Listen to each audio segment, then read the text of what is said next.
Bonjour à tous et bienvenue pour ce nouveau numéro de Côté Comics. J'espère que vous allez bien et que vous êtes à jour dans vos lectures parce qu'on va en remettre encore une bonne couche. Alors à ma droite, il est grand, il est fort, il est grand, il est beau et surtout il est grand. Il s'agit de Julien. Bonjour Julien. Bonjour Jeff. Est-ce que tu vas bien? Je vais super bien. Super bien, genre Superman. Superman. Ok, ça c'est déjà pas mal. Ça commence bien direct là. Bah carrément, Ah ouais, mais ouais. carrément. Et à ma droite, il y a David, j'ai dit là à gauche, donc je vais dire là à droite, tant pis, c'est pas grave. C'est David, donc fondateur et trésorier de Bacassos, qui sera aujourd'hui notre chroniqueur. Bonjour David. Bonjour Jeff. David. Est-ce que tu vas bien aussi? Nickel. Nickel. Ouais. Donc pas super nickel, mais nickel. Nickel. Super, Nickel. on peut pas tous être super. Donc David qui tout à l'heure nous parlera des films méconnus de super-héros. Exactement. Voilà, donc tout un programme. Et donc on va commencer avec l'actu, Julien. Toujours.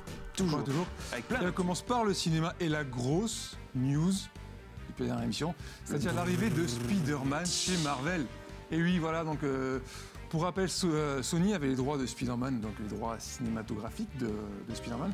Donc c'est eux qui faisaient les films et il y a maintenant une collaboration entre les deux, entre Sony et Marvel, ce qui fait qu'on va pouvoir avoir en fait Spider-Man chez Marvel, mais aussi et surtout en fait que c'est donc Marvel qui va avoir les droits créatifs, donc la direction créative des prochains films Spider-Man, parce que oui, il y aura un prochain film Spider-Man en juillet 2017, sauf que ce sera Out Andrew Garfield, qui va être remplacé donc par un nouvel acteur. Sniff.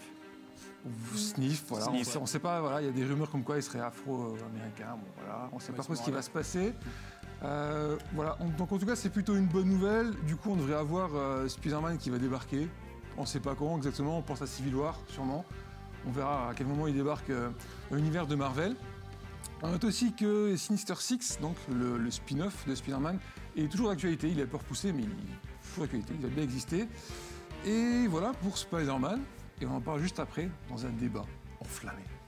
On enchaîne avec DC et Aquaman, qui arrive lui aussi dans Justice League, non pas Justice League, pardon, dans Batman contre Superman. Bon, c'est un peu le bordel. Ouais, c'est tout Justice ça, League, c'est un un peu peu de Justice choses League. Ouais. Et qui sera interprété par Jason Momoa. Pas se gourer. Donc c'est Zack Snyder, le réalisateur, qui a teasé une photo de l'acteur, en costume plus ou moins, avec Unissez les 7 comme tagline. Alors Unissez les 7, ça peut être soit les 7 membres de Justice League, soit les 7 royaumes d'Atlantis. On ne sait pas trop. Donc Aquaman qui arrive et qui aura lui après un film solo en 2018. Un petit point sur les trailers, le trailer des 4 Fantastiques, le film qui arrive mine de rien au mois d'août, le 5 août 2015, mine de rien, c'est bientôt. Donc réalisé par Josh Trank et le premier trailer est sorti. Voilà, vous pouvez le voir peut-être un lien par-ci par-là pour aller le voir. Et aujourd'hui même est sorti le trailer d'Avengers Age of Ultron, le trailer ultime, ça y est, c'est le bon, allez le voir. Et le film sort le 22 avril, c'est tout bientôt. On y sera tous, comme des fous. Oui. On enchaîne avec les séries télé, on parle un petit peu d'une série qui s'est pas trop fait de bruit par rapport aux autres. C'est Powers, adaptation du comic book de Brian Michael Bendis et Michael Avon Oeming, qui suit donc 2 policiers d'une brigade criminelle qui s'intéressent à des cas où il y a des super pouvoirs et des super-héros. Donc la série arrive sur le PlayStation Network à partir du 10 mars. Donc voilà, pour les personnages, Christian Walker est interprété par Charlton Copley et Dina Pilgrim par Susan Hayward. Pour ceux qui connaissent, voilà, pour les connaisseurs.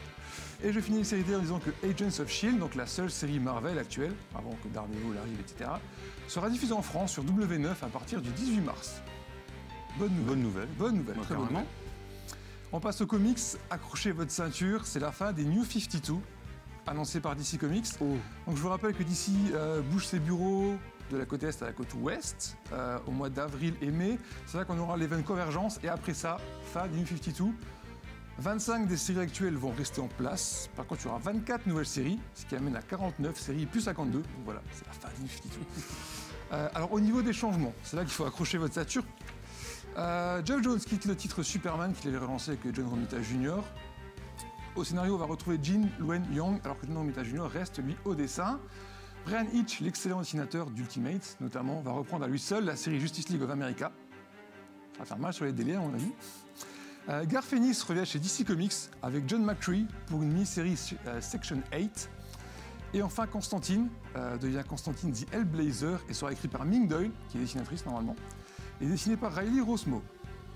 Au niveau des autres titres, il va y avoir des transformations. Du genre Batman et Robin va devenir Robin, Son of Batman, qui va se concentrer sur un personnage qui est peut-être revenu depuis. Voilà, bref. Red Hood and the Outlaws va devenir Red Hood Arsenal et Starfire, donc 2 séries. On a aussi Earth 2 qui va devenir Earth 2 Society. Niveau annulation, Supergirl et Justice League Dark, entre autres, sont annulés. Et pour une nouvelle série, donc là on y va, Black Canary, Batman Beyond, Cyborg, Green Lantern, Lost Army, Dr. Fake, Martian Manhunter, Midnighter et We Are Robin. C'est plein de Robin, parce que ça va être mieux. Et Batman Beyond, enfin. Voilà. J'ai presque envie de dire enfin. Une vraie série. Bah ouais, quand régulière. même, il serait temps. Il y a pas mal de retours d'anciens personnages comme Dr. Fate. C'est ça qui va avoir leur série du coup, qui n'était plus trop avant, forcément, avec une Ça peut être intéressant. Et les dernières, on finit avec les nouvelles mini-séries. Là aussi assez bizarre, on va avoir Batmite, la petite chauve-souris. Oui, c'est le petit truc. Ouais. Bizarro et Harley Quinn Power Girl. Bizarro. Voilà, des mini-séries assez particulières. Par contre, j'ai teasé tout à l'heure en parlant de Spider-Man. Donc, pour le débat qui arrive maintenant, ma question est la suivante. Est-ce que c'est une si bonne chose finalement que Spider-Man rejoigne l'univers cinématographique de Marvel? Alors je demande ça parce que je ne suis pas forcément un grand fan, moi, de Spider-Man. Bon, c'est personnel. Ça se voit derrière toi. J'ai toujours un peu mal avec le j'ai Spider-Man et Iron Man, alors que les deux, c'est pas... mais par contre, je me demande du coup, on a un univers Marvel qui est déjà bien installé, des personnages qui ont déjà été, qui ont eu des films solo, etc. On va avoir un Civil War avec beaucoup de personnages Marvel. Est-ce que finalement c'est une si bonne chose d'avoir un Spider-Man qui arrive comme un cheveu sur la soupe comme ça? Et même si effectivement les gens ont vu les films de Sony, mais est-ce que de la reproduire comme ça, un peu à l'arrache, c'est une bonne chose? Alors qui commence? Vas-y.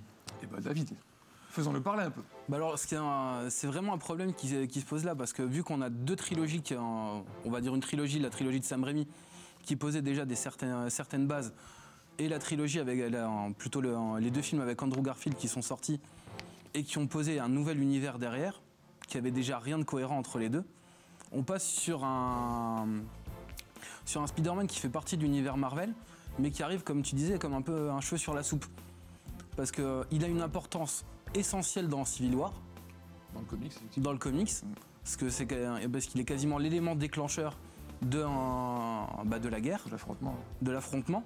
Et là, du fait qu'on ait déjà dès le départ eu sur le premier film Tony Stark qui avouait être Iron Man, qui était un des éléments aussi de Civil War, on perd vraiment en importance et en intensité à ce niveau-là concernant le personnage. Donc il y a du bon, parce que ça reste un personnage emblématique, et ils sont obligés de le faire évoluer. Donc là on passerait d'un Peter Parker, qui était dans Civil War, s'ils veulent évoluer, on passera sur un Miles Morales, qui est totalement nouveau en termes d'univers, et qui fait pas partie de l'univers Civil War. Donc c'est assez particulier. Miles Morales qui est le Spider-Man de l'univers Ultimate, voilà. Dans les comics. Bah de mon côté, je vois pas vraiment en quoi c'est choquant, on va dire. Alors, de manière générale, bon, c'est clair que Spider-Man est très important dans Civil War, ça c'est clair, c'est une surprise pour personne. Mais à côté de ça, je vois pas pourquoi Spider-Man ne pourrait pas être intégré.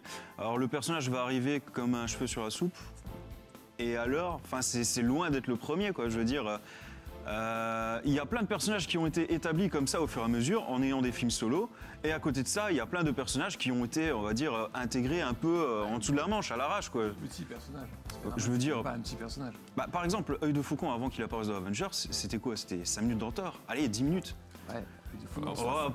À 10 minutes près, je veux dire, si Spider-Man n'a pas ces fameuses 10 minutes avant d'être intégré dans Civil War, il n'y a pas vraiment mort d'homme pour moi, quoi. Puis en plus, le personnage est archi connu, tu l'as dit toi-même, 2 trilogies, enfin, évidemment, 3 et 2, on va dire. Les gens ont vu les films. Ça devrait passer, quoi. Enfin, je veux dire. Après, le bon côté, c'est que les gens ne savent pas forcément que Spider-Man, c'est pas Marvel, en fait. Et que c'est Sony. Ça, c'est vraiment un truc que les gens, souvent, ils nous demandent pourquoi Spider-Man n'est pas dans les Avengers? Bah, effectivement, parce qu'il n'y a pas les droits. Donc, ouais, je pense que le grand public, ça ne le choquerait pas plus que ça de voir apparaître. Après, tout va dépendre de comment ça va être géré. Alors, nous, on pense qu'il va arriver dans Civil War, ce ne sera pas forcément le cas non plus. Hein. Mais il ne sera pas au centre de Civil War. Évidemment que non, voilà, ça va pas être comme dans le comics. Ça va vraiment être Captain America et Iron Man, voire très Captain America. Donc s'ils arrivent à le placer un peu doucement, à l'introduire dans ce film-là, pourquoi pas. Ouais. Bah c'est ça en fait, ça dépend en fait, de l'arrangement qu'il va y avoir aussi entre Sony et Marvel. Je veux dire, si Sony donne Spider-Man en disant « Ok, vous en faites ce que vous voulez dans Civil War », bah ça va être nickel. Maintenant, s'il commence à dire vous pouvez l'utiliser, mais vous faites pas ça, vous faites pas ça, vous faites pas ça, vous faites pas ça, bon bah là, c'est clairement mort. Vraiment l'aspect créatif. Normalement, pour moi, ça devrait passer. Ça peut aider à l'introduction de nouveaux personnages. Récemment, Hugh Jackman a déclaré qu'il aimerait bien incarner Wolverine jusqu'à sa mort. Il a dit ça il y a quelques jours. Et le fait de pouvoir introduire un personnage comme Spider-Man à l'intérieur d'un univers déjà établi, ça pourrait permettre à Hugh Jackman de pouvoir vraiment rejoindre les Vengeurs ou pouvoir avoir une importance dans l'univers-là, et donc d'être dans la continuité de l'introduction de Spider-Man. Sachant que c'est un petit peu le rêve de Hugh Jackman de pouvoir bosser avec les Vengeurs. Non, c'est sûr. Parce que quand on voit la continuité un petit peu de l'univers X-Men, on va dire que c'est un petit peu le chat qui se mord la queue derrière. Alors qu'on a une continuité qui est vraiment réelle chez Marvel, chez Marvel Studios, et donc ça serait un personnage intéressant. Et il a tellement envie de continuer derrière qu'on a envie de le voir en Old Man Logan ou autre derrière. Et ça pourrait être génial par la suite. Non, c'est sûr. De toute façon, de manière générale, ce qu'on peut dire aussi, c'est que l'on aime les films Marvel ou non, enfin déjà qu'on les aime tous ou non, à la limite c'est un débat, mais par contre ce qu'on peut dire, c'est que les personnages, dans tous les cas, ils sont très bien gérés, quoi. Enfin, je veux dire, tous les films vraiment s'entremêlent. Alors, je veux dire, rien que par rapport à ça, moi, je suis plutôt confiant quant à l'apparition de Spider-Man, quoi. Ouais, ça, c'est clair. Il y a peu de choses qui se plantent, on va dire ça comme ça, effectivement. En tout cas, il y a de très belles choses à faire maintenant, donc voilà. On est curieux, on attend ça avec impatience. Donc voilà, à vous de vous faire votre propre avis. N'hésitez pas à nous envoyer ce que vous en pensez sur Facebook et Twitter. Exactement, sur Twitter, voilà. Vous pouvez participer sur Twitter avec le hashtag débat côté comics. Donc voilà, allez-y, lâchez-vous sur ce débat-là. Voilà, vous pouvez nous dire, mais vous avez totalement raison, ou à l'inverse, voilà. Ouais, mais vous dites, mais vous êtes à côté de la plaque. Ça ira très bien. Donc c'est à moi pour le tout sûr, c'est ça ? Et pas du tout. Et pas du tout. Un jour, on y arrivera. Je te jure qu'un jour, on y arrivera. C'est David. Et non, c'est David, c'est Monsieur David. Donc il va nous parler des films un peu oubliés, finalement, qui sont passés par la petite porte. Voilà, on va dire, j'ai appelé ça les inconnus du fond de la classe. Oh, c'est beau, okay. C'est beau. Quand je pense que j'ai failli sauter ça, quelle honte. Et bah oui, comme je disais, on a eu pas mal, déjà dans les années 80 et 90, pas mal de films de super-héros qui ont été faits, que ce soit les Superman de Richard Donner ou que ce soit les Batman de Tim Burton, qui ont été des gros succès, même s'il n'y a pas eu, on va dire, des grandes merveilles. Je pense surtout à Superman 4. Par exemple. Qui était, on va dire honnêtement, une daube. Ah, c'était le meilleur vilain, l'histoire des vilains, arrêtez. C'était trop bien. Non. C'est Nuclear Man ? Non, oui, c'est ça. Mais je voulais vraiment en parler des adaptations, on va dire, un petit peu plus méconnues, sachant qu'on sait que le film est sorti, mais on ne sait peut-être pas que c'est tiré d'un comics. Je prends l'exemple de Wanted, de Mark Millar, qui est quand même un des grands dessinateurs de la fin des années 90 et 2000, et du film de Timur Bekmambetov, qui est sorti dans 2007 ou 2008 de souvenir, avec un James McAvoy pré-X-Men et un Chris Pratt pré-Guardian of the Galaxy. On avait ici, on va dire, un comics et un film qui sont totalement en opposition, à part le titre et les personnages. On a vraiment deux films qui sont deux univers qui sont totalement différents. Parce qu'on parlait, le pitch du comics c'est très différent parce qu'on avait ici, il y a 20 ans, c'était une grande guerre qui s'est passée entre super-vilains et super-héros. Et donc, pour une fois, ce sont les super-vilains qui ont gagné et ils ont réussi à éradiquer complètement de la surface de la Terre toute référence et souvenir sur les super-héros. Donc le seul souvenir qu'on a des super-héros, c'est à travers les comics.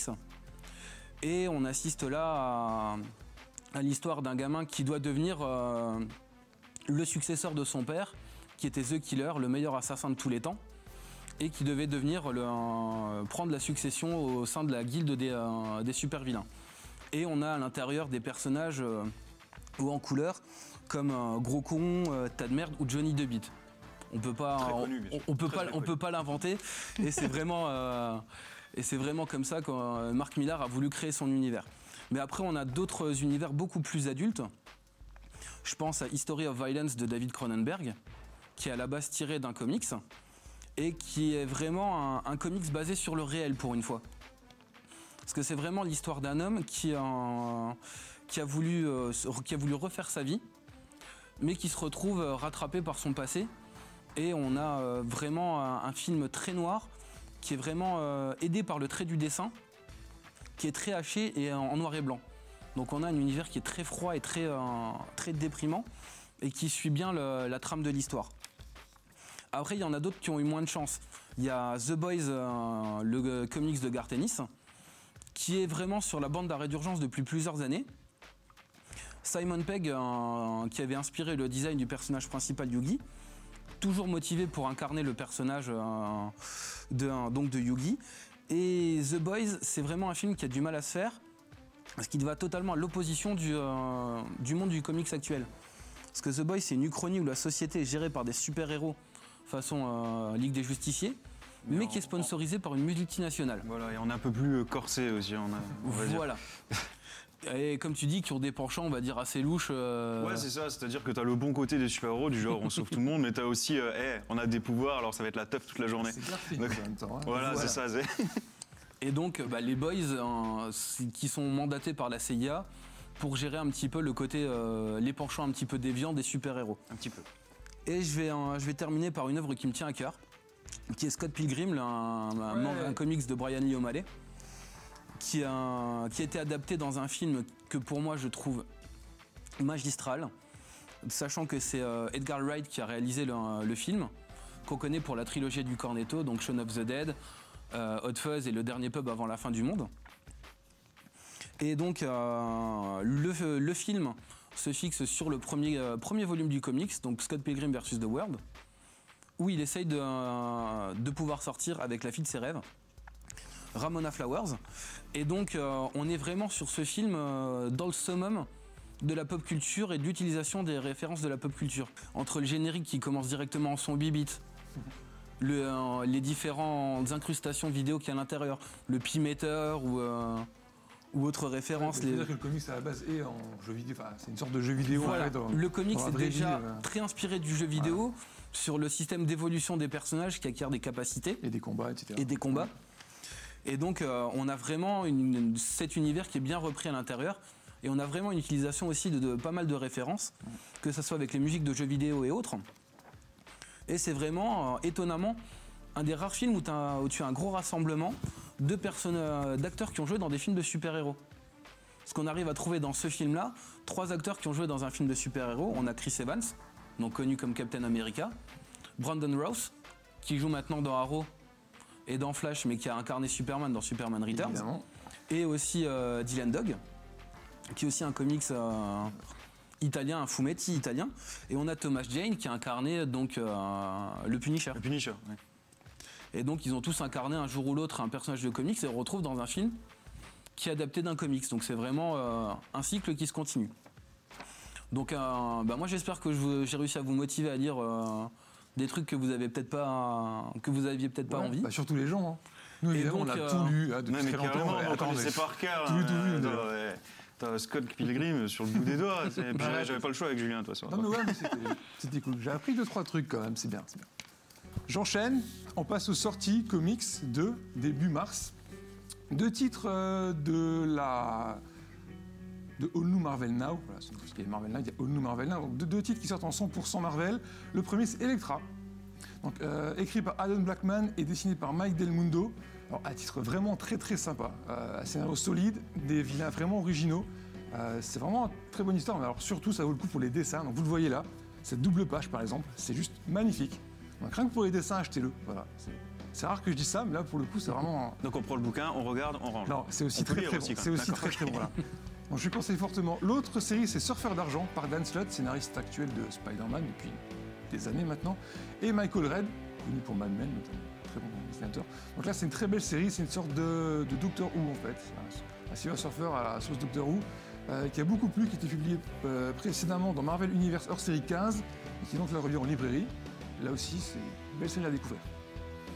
On passe chez DC, là c'était Panini. On m'a dit de citer l'éditeur, à chaque fois j'oublie. Donc voilà, Panini Comics pour les 2 titres. Urban Comics de son côté sort la série hebdomadaire.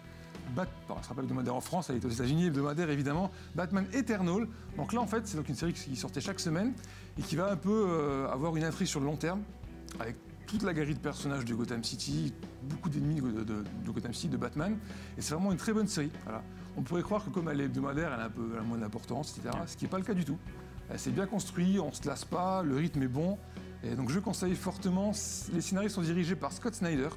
Il y en a plein, il y a James Tynion 4, John Lehman, Ray Fawkes, Kyle Higgins, Tim Seeley. Et niveau dessinateurs, il y en a plein aussi qui sont dirigés par Jason Fabok. Ça sort le 6 mars, on a les 13 premiers numéros sur 52. Je finis avec American Vampire tome 7. C'est le début du second cycle, parce qu'il y a eu 2 cycles en fait. Le premier s'est arrêté. Le tome 6, c'était une sorte de... Bon, en attendant le tome 7 en fait. C'était plein d'artistes qui faisaient une anthologie, voilà, qui était vraiment très sympa. Donc là, on reprend sur la série principale.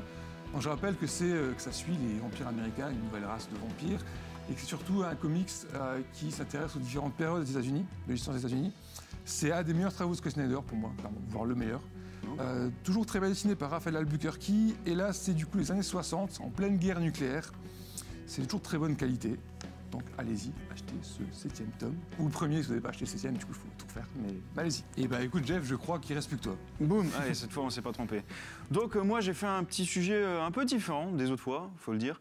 Au lieu de prendre un univers bien en particulier, j'ai pris plutôt une thématique, et j'ai choisi le super pétage de plomb des super-héros. Le super pétage de plomb. Et il y a pas mal de bouquins quand même, faut être honnête. Donc on a fait une petite sélection. On va commencer par Identity Crisis, donc à savoir crise d'identité, voilà, qui est chez Urban Comics. Il est tout beau, il est gros. Alors, l'histoire c'est plutôt simple, c'est la femme d'un super-héros qui est Elastic Man, je crois. C'est ça. Qui se fait tuer. Et donc il y a tous les super-héros qui pètent un plomb. Alors pourquoi? Parce que... Non, je fait violer. Ah non, c'est l'inverse, pardon. Je commence par la fin de l'histoire, c'est ça? C'est ça. Mais c'est bien en fait, tu vois? Ouais. Ça, tu fais un peu suspense, après t'expliques pourquoi. En gros, elle se fait tuer et il y a tous les super-héros qui pètent un plomb parce que finalement, c'est leur côté humain qui se fait attaquer. C'est vraiment au niveau de leur identité secrète qu'il y a un problème, quoi. Et c'est pas le super-héros qui se fait attaquer, mais bien le civil.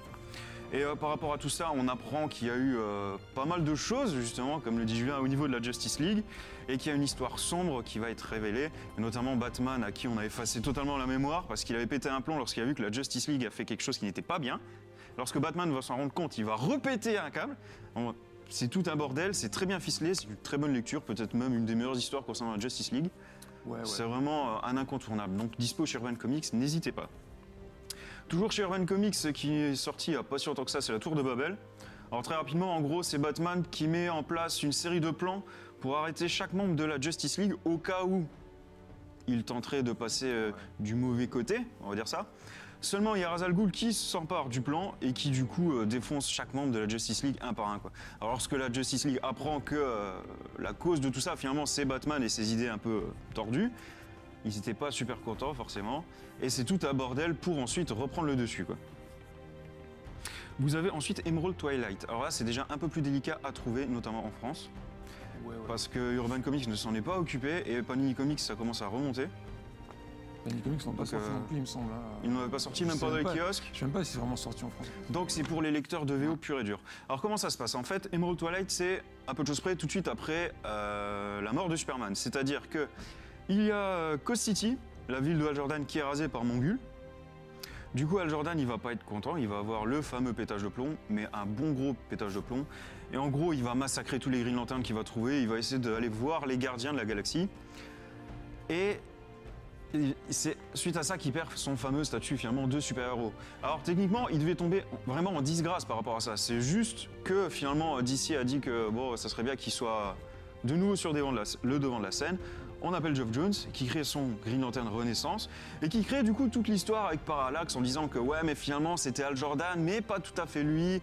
Et c'est grâce à ça qu'il a pu un peu sauver la mise. Il est déjà Parallax avant quand même, dès qu'en fait il récupère tout le pouvoir de la batterie centrale. De la batterie centrale. Dedans, il est déjà, après il y a le spectre, etc. Et c'est Geoff Jones qui va lui remettre de l'ordre là-dedans, mais Parallax c'était déjà... Et donc ensuite, il y a le fameux X-Men Renaissance, Green Lantern Renaissance, et qu'après il y a la série Green Lantern qui va pouvoir continuer, quoi. Au niveau Marvel, vous avez House of M, hop là, et ce qu'il y avait à peu de choses près avant, à savoir Avengers, la séparation. Ça, je préfère. Ça, tu préfères? Ah ouais. D'accord. Est-ce que tu veux le présenter du coup? Rapidement, c'est donc Magneto. Qui a deux souvenirs. C'est Magneto qui a créé on va dire sa propre lignée.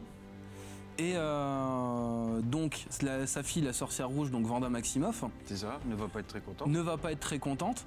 et va créer une faille au niveau de l'espace-temps, et donc va faire disparaître tous les super-héros, et donc il va en rester une poignée. Tous les mutants. Tous les mutants, pardon, oui, Ouais, tous les mutants.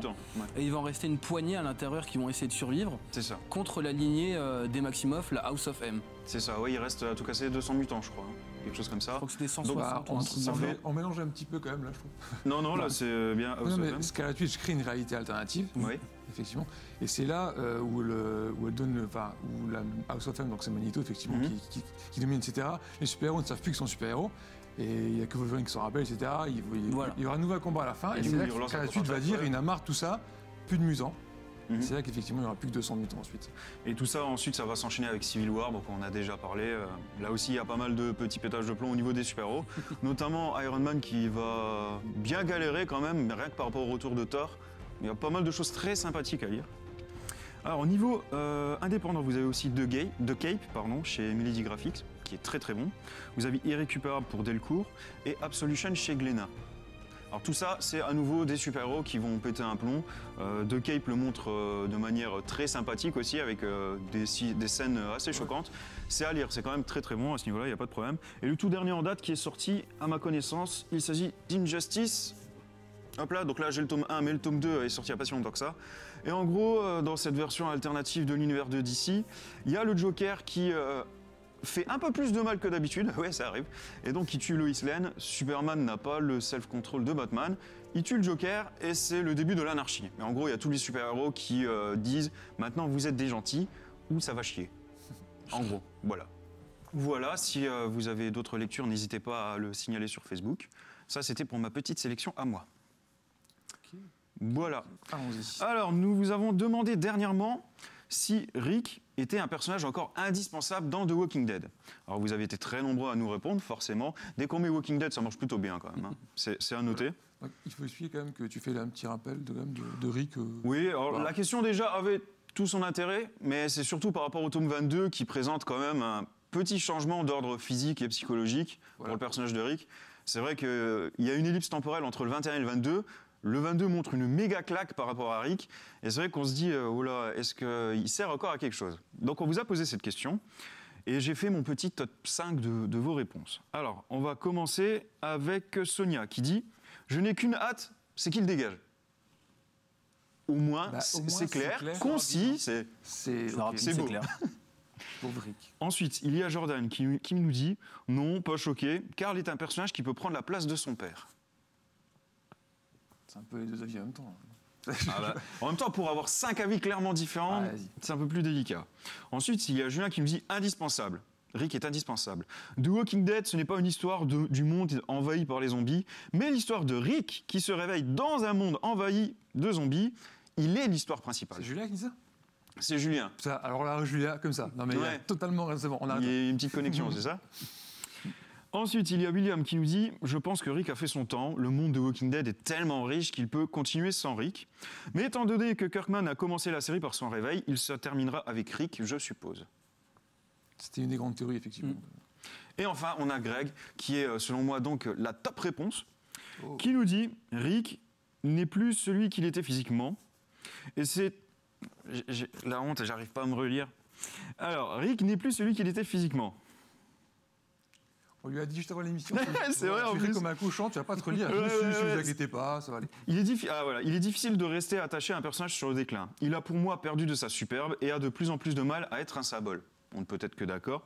Très honnêtement, s'en débarrasser, pas d'une façon dégueu ou ridicule comme certains personnages, ça serait pas un mal. Qu'il reste un symbole pour une action plutôt qu'une infamie. C'est parfait comme réponse. Mais merci, Greg. Merci, Greg. Merci, voilà, Greg. tu es d'accord avec Greg? C'est ça. Ah, donc le Julien... Non, je suis pas d'accord avec Greg. Je trouve que sa réponse est belle. Elle est... Voilà. Non, je suis d'accord avec Julien, moi. Pour moi, c'est l'histoire de Rick. C'est ce que Kirkman a dit au départ, en fait. Il disait que c'est vraiment l'histoire de Rick, l'évolution selon Rick, et que ça finit avec lui. Et je pense que c'est pour ça. Je vois pas ce qui vous embête. Rick, il est cool. Qu'est-ce qui se passe, quoi? Il évolue comme personnage, quoi. Voilà. Il est moins impressionnant maintenant. Je sais pas, mais c'est l'évolution d'un personnage, quoi. C'est ton avis, David. C'est beau sur un personnage. Moi, je serais plus de l'avis donc de ta dernière. Donc Greg. De Greg, ouais. Parce que. Bien joué, Greg. Pour moi, Rick, c'est un personnage qui était à la base et qui a servi d'élément introducteur Et donc maintenant, The Walking Dead, comme il était dit, c'est un univers qui est tellement vaste qu'on peut passer sur sur d'autres personnages. Et Rick, oui, on peut lui donner une belle mort, mais l'univers peut continuer par lui-même. Et écoute David, c'est la voix de la sagesse. On n'est pas obligé de le tuer toutefois. Bon, voilà. Donc bah voilà, c'est déjà tout pour ce nouveau numéro 2 côté comics. C'est vite. Eh ben oui, c'est passé vite. Très vite. C'est passé très vite. J'aurais peut-être dû galérer encore un peu plus à lire. Je pense. Ça aurait duré 1 heure de plus, ça aurait été bien. On peut inventer un truc, hein, pas... Non, non, c'est fini, c'est fini. Donc j'espère que vous avez profité, que vous avez appris plein de choses. Et de notre côté, on se retrouve très bientôt. N'hésitez pas à nous rejoindre sur Facebook et Twitter. Ciao, ciao tout le monde, plein de bisous. Ciao, ciao, ciao, ciao, ciao.